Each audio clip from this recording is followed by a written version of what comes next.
अस्करी अदालतों में वजीफे काम नहीं करते, डॉलर काम करते। तो नाज़रीन, ये निज़ाम, ये साम्राज्य, ये फॉर्म 47 की जाली हुकूमत किसी को भी बात करने को देने को तैयार नहीं है। एक तरफ तो दावा किया जाता है कि पाकिस्तान में जमहूरियत है, लेकिन जमहूरियत के नाम पे माशाल्लाह पाकिस्तान में अरसे दराज से नाफिज है और पाकिस्तान में यही कुछ होता चला आ रहा है। जो हक की सच की बात करता है उसकी आवाज़ दबा दी जाती है, उसको खामोश करवा दिया जाता है और उसको पाबंदी सलासिल किया जाता है। इस मौके पर मारंग बलोच जो बलूचिस्तान में खासी मकबूल हैं आवाम में, उनको एक मरतबा फिर आज अदालत में पेश किया गया। उनकी जो है वो गिरफ्तारी हुकूमत ने कर रखी है, मुख्तलिफ मुकदमात में उनका ट्रायल चल रहा है और इस मौके पर वो पेश हुई, जहां आप देख सकते हैं कि जैसे ही वो कैदी वैन से बाहर आई तो उनकी मुस्कुराहट जो है, उन्होंने इस साम्राज्य को, इस निज़ाम को, इस फॉर्म 47 की जाली हुकूमत को पैगाम दे दिया कि वो ना डरी हैं ना पीछे हटी हैं, बल्कि आखिरी हद तक इस तमाम तर फस्तायत का, बर्बरियत का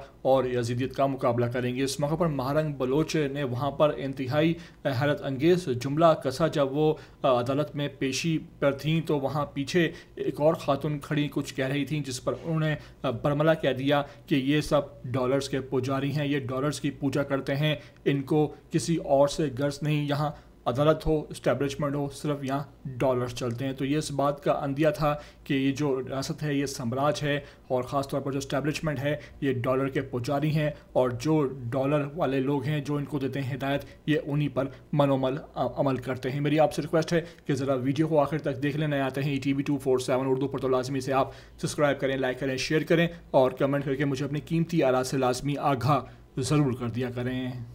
अस्करी अदालतों में वजीफे काम नहीं करते, डॉलर काम करते।